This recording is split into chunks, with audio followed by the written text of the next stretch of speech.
Hi guys, it's Emily here from Baylily Meets again, and today we have the lovely Kay from the Slinky Fox, and we are talking. What are we talking about today, Kay? We're going to talk about catering, what to expect from your caterer, what you need to think about when you're booking your catering, and everything that goes with that, really. Because it's quite a tricky one, isn't it? It's a lot of people to get fed, and the timings can be a bit awkward sometimes. And like, what time do you feed them? How much do you feed them? What kind of price point per head do you think? There's a load to think about, isn't there? What to expect in your quote. Yes. When that comes back to you, what to think about with your day guests, then going into your evening ceremony. So yes, we're going to cover all of that. Lots to cover, but we're hopefully going to get through it all and make sure that we have lots to talk about, and yeah, hopefully we can help you today. So let's start with choosing your caterer. What kind of things do we think about? So now for us, choosing your catering, the catering for weddings is almost definitely changing. Yeah. So we are going from, we're seeing less and less 3-course sit-down meals, and it's definitely turning and moving into street food, whether that's paella, pizza, fish and chips, anything like that, or even I think lots of brides and grooms are maybe even going down the option of some lovely antipasti, ploughman style stuff, which is absolutely gorgeous because it's very picky and people can come back and it reduces on food waste, to be honest. So we see more and more of that, and that's where, you know, we're mainstay of our business is definitely coming from, is that we're helping those brides and grooms plan their wedding food for exactly what they want. So there are options with street food that you can have them as your wedding breakfast and or your evening catering. It just depends entirely on what you want with the bride. So explain, what does the Slinky Fox do? So Slinky Fox, I'm Kay Fox from Slinky Fox, and that's a great name. and we provide artisan wood-fired pizza from our cute little trailer, wood-fired pizza trailer, and we're also able to offer antipasti, some beautiful salads and things like that. So we can cover everything, or we can just swoop in and provide delicious wood-fired pizzas for your evening guests. And they've been tasted, they are good. and the joy of that, so what I find from lots of feedback from my brides last summer was that they were absolutely delighted because we could swoop in, we picked up those hungry evening guests, we also topped up the day guests, and then if we had any dough left over, we would make the pizzas up, box them up, and then when the midnight dancing hour hit, all their guests could tuck in, because actually that's when people really need food, but you're very unlikely to get a caterer to come in and do that midnight service. And not only that, pizza's quite carb heavy, and when you're drunk and you've had a few drinks, it soaks up all that alcohol, makes you feel better before bedtime. There's no such thing as leftover pizza. There's now pizza and later pizza. And then if it's not the morning after, it's breakfast. Yeah, absolutely. Right, so let's talk in terms of numbers and how to work out numbers of food and what to book in, and you said about quotes and absolutely. Quotes. So when you're going and getting your quote back, you might get it in various forms from a number of different caterers. So some might list everything in a lovely spreadsheet for you, so you know exactly what your food is costing. You know the prices if they include their crockery, cutlery, napkins, that sort of thing. If they include staffing costs, because some will and some won't.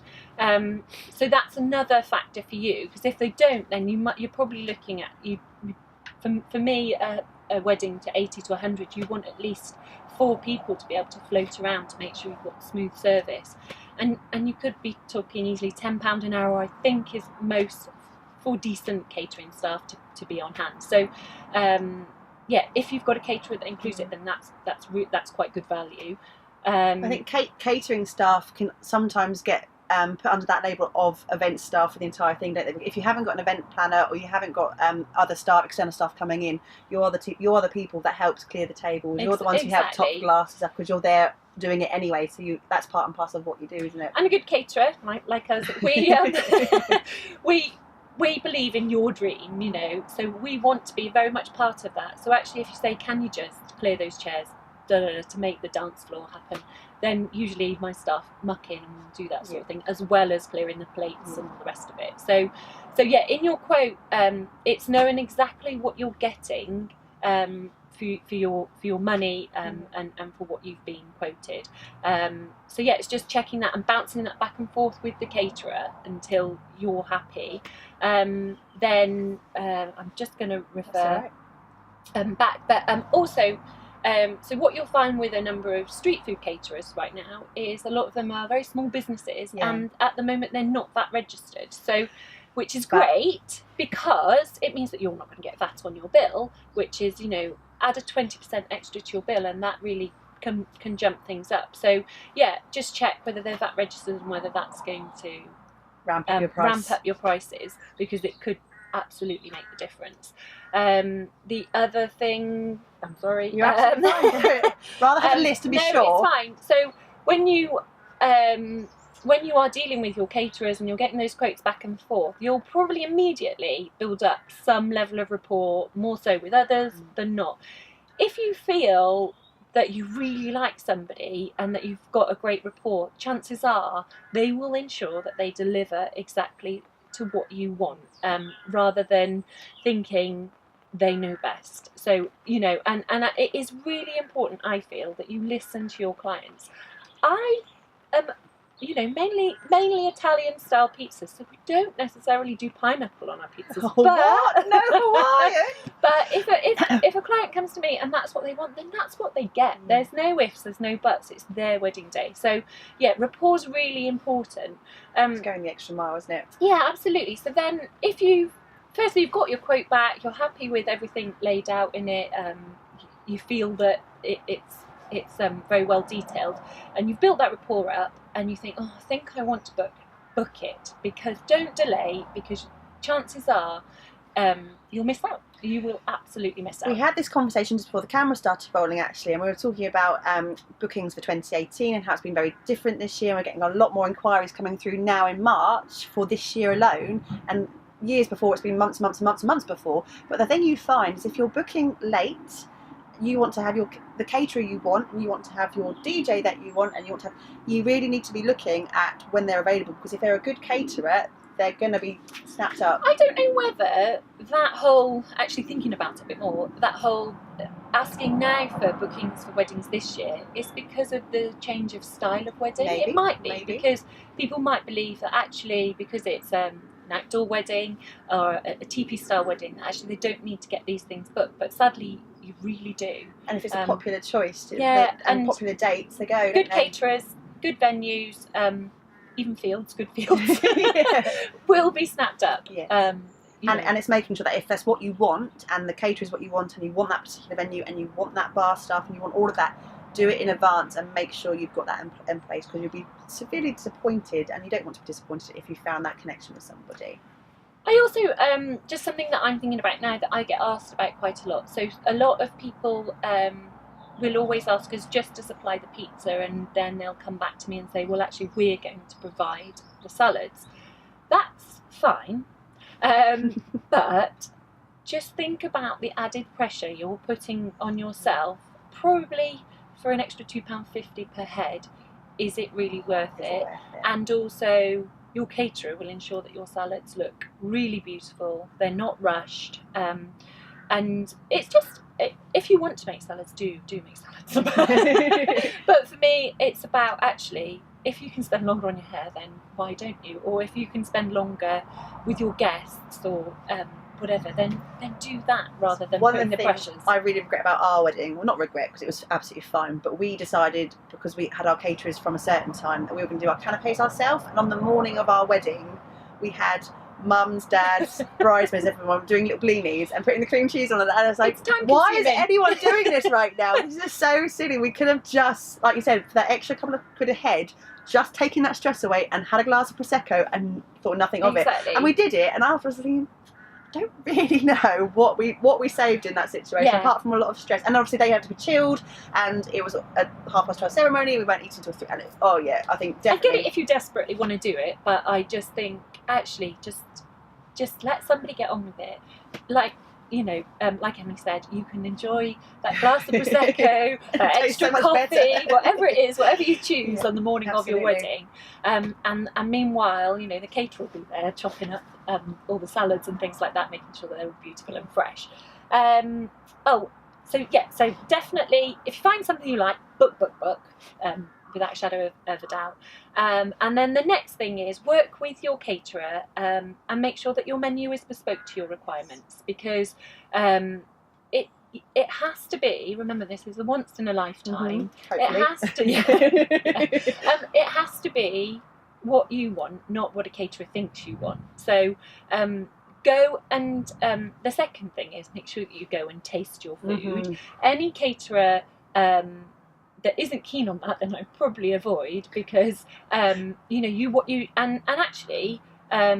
street food especially, it might be that you can go for a bespoke catering session, a tasting session with them, and also you might see them at lots of other events. I was about to say, you go to a lot of other kind of, not just wedding specific, don't you? So you're doing a lot of festivals. And so you'll be able to see the Slinky Fox under lots and lots of pressure and be reassured that yes, the speed of service is there, the quality is consistent.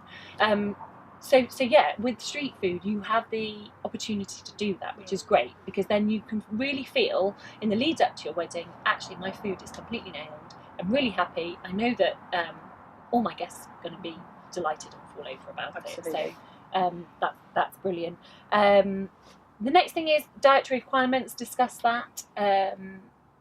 More and more so for us, we are catering for gluten-free, celiacs, that kind of thing, and it's really important.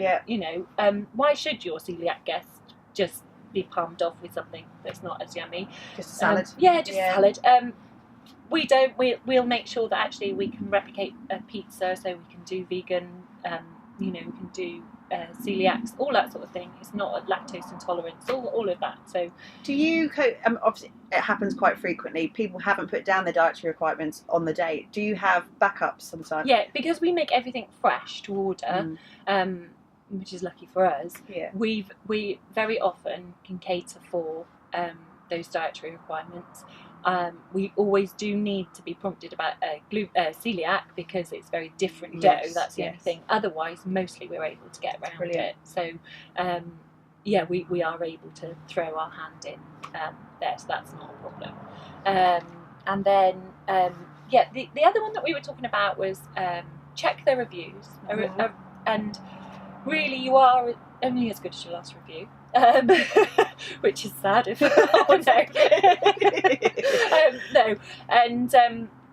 read lots and lots of them, and then you'll be able to build up a picture of exactly who is this person, what is their product like, what is their service like, what are their staff like. Most of us are all bubbly and happy and lovely people, so it's great. We genuinely enjoy going out to a wedding. I know it's a happy occasion. We say this every single week. It's a happy occasion. Everyone's bubbly. Everyone's having a great time, and you reflect that, don't you?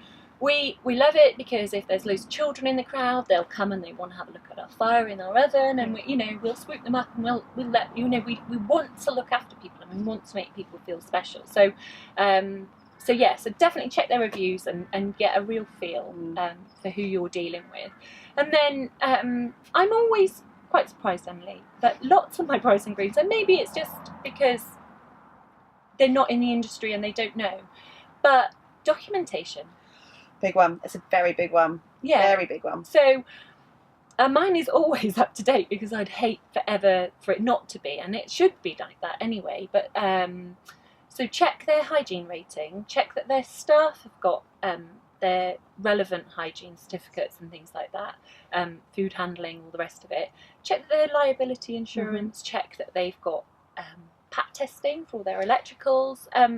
The list is endless of the documentation that a good caterer should ensure is up to date. Gas safety for other caterers, not so much for us, because we're all wood-fired. But all of that is important. Major. And it's major. I mean, some of your venues may well request that, which is great, because they'll have to for their liability. Flip that onto an outside wedding where you're doing it from a field and things like that. You don't get that security. You need to be doing your due diligence all the time to make sure that that's under and checking your terms and conditions of what's included and what happens in terms of bad weather and all that kind of stuff. You really need to be making sure that you are aware of everything that could possibly happen in that situation. And you don't want to find a dodgy caterer who hasn't got any hygiene certificates and actually can just give you all food poisoning, 140, woo! And you got portable loos. Happy wedding day. So yeah, just check that. But now, moving on to, I often get asked, as you said, right at the start, going right way back to the start, who do I need to cater for? what timings, and how much food do I need to cater for. So I think a lot more weddings are moving to the ceremony being at 3 p.m. now, which is great. It's a smash. All of your guests, including your day guests, will have had lunch, so that's fine. So actually, lots of these 3 p.m. weddings are either moving to having a high tea straight after, which is a great option, and then you can bring somebody in like me, fish and chips, whatever it is, in, and then they can do either all of your guests. If you're going to have that sit down option, then when you move into the evening side and your evening guests start arriving, so if I'm doing evening food, most of my brides like me to start my service around 8:30 p.m. in the evening, which is ideal. So because you're topping up your day guests, because they'll 3-course meal who might have had a 3-course meal, and I would say it works out at being so. It's, do I need to feed my day guests again? Yes, and it really depends on the bulk of your wedding guests. So if you've got lots of burly men, then definitely fill my belly. Yeah, fill my belly. Whereas your girlfriends might just want a glass of prosecco and a nibble. So, so I'd say work on a ratio of, for your day. If your day guests have had a 3-course meal or something like that, then about 40 to 50% of the day guests will require something again in the evening. And then there's feeding your evening guests. So let's say you've got 120 people coming to your wedding. I usually say to my brides and grooms that actually what we'll need to do is serve up about 85 pizzas.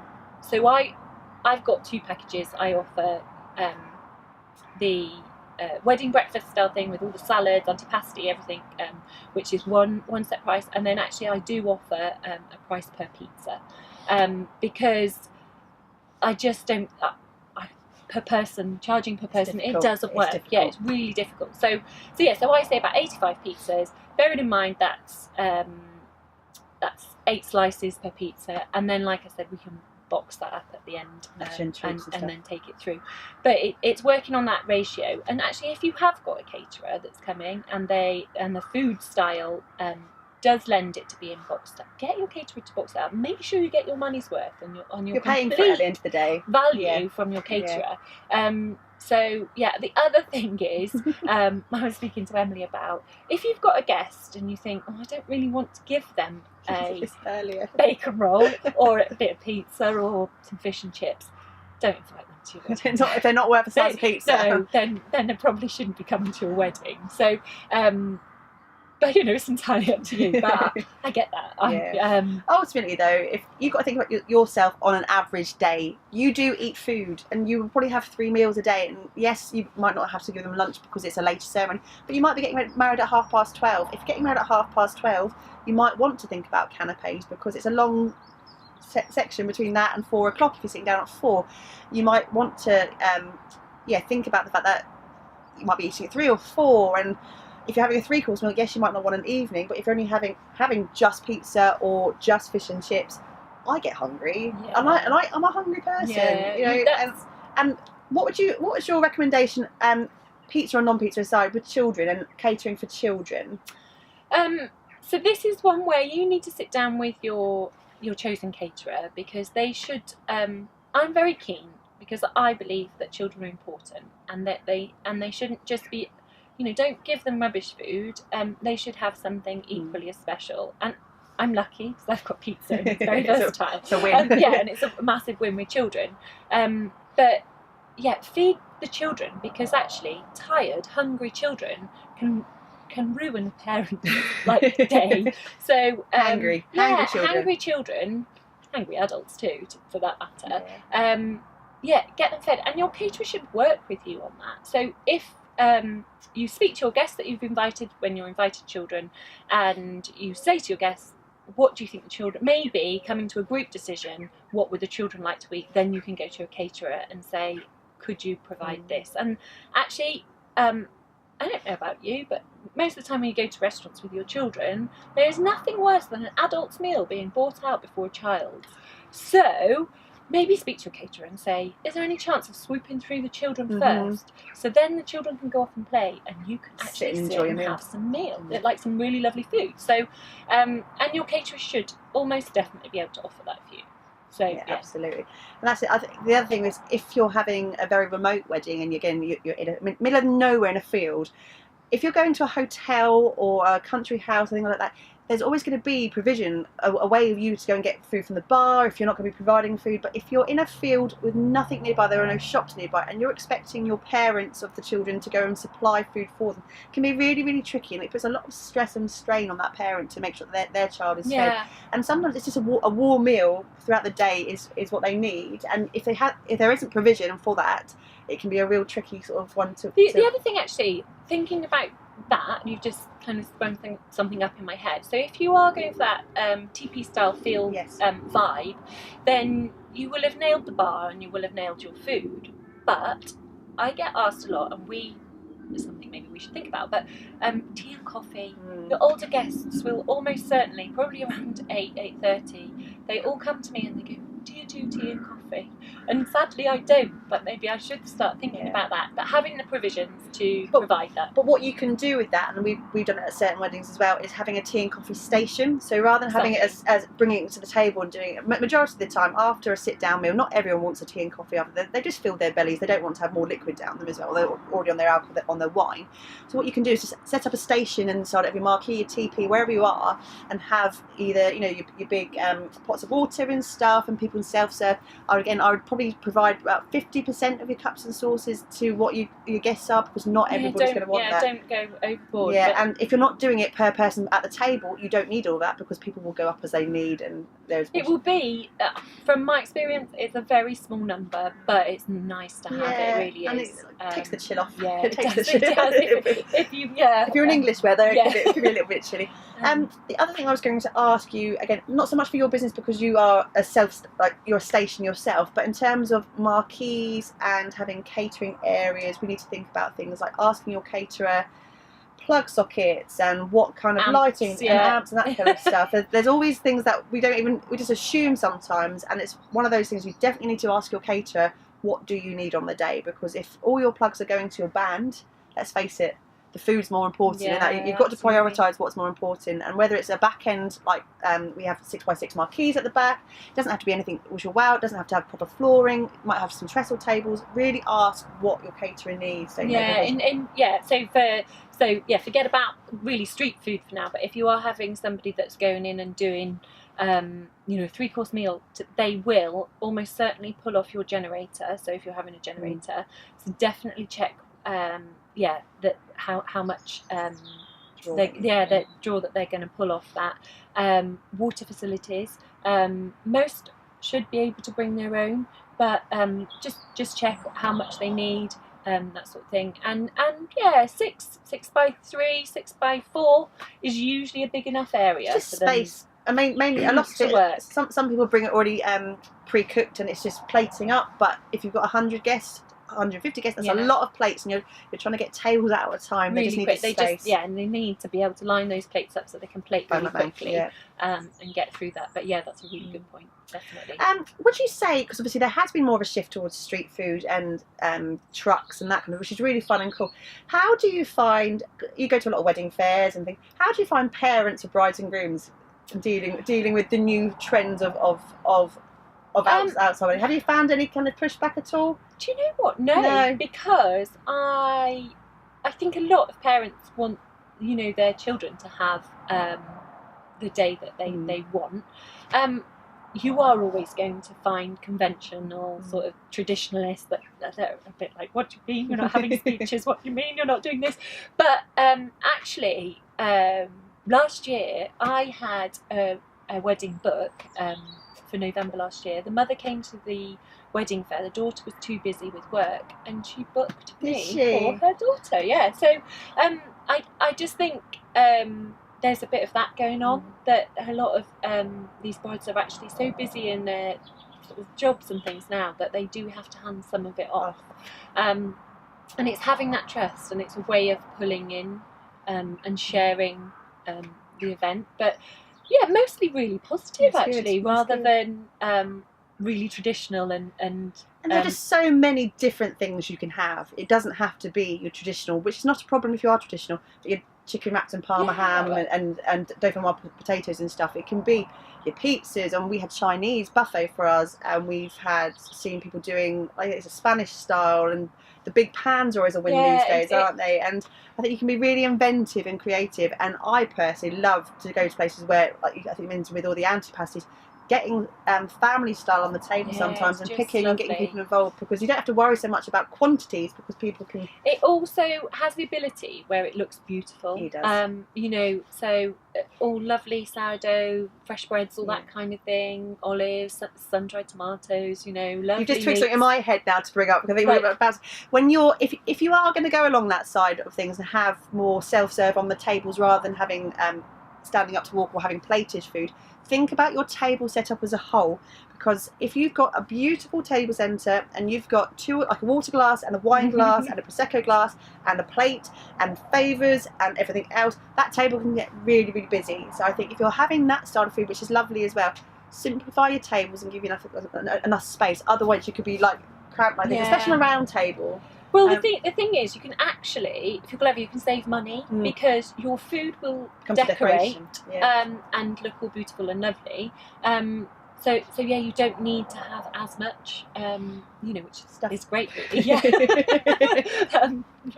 So yeah. Anything else on your list? I think that's most things.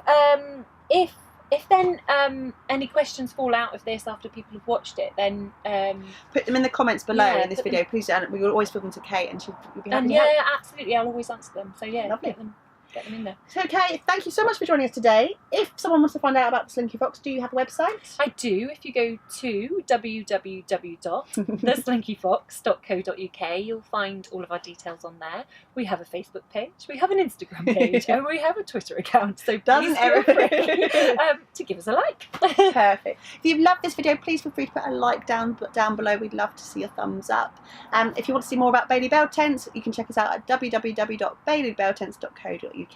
We hope you found this video useful. Again, please feel free to put your questions if you want, and we will speak to you another day. Thanks very much. Bye. If you've liked this video and you'd like to see more in our series, then feel free to click the link below here. If you'd like to subscribe to our channel, you can click here.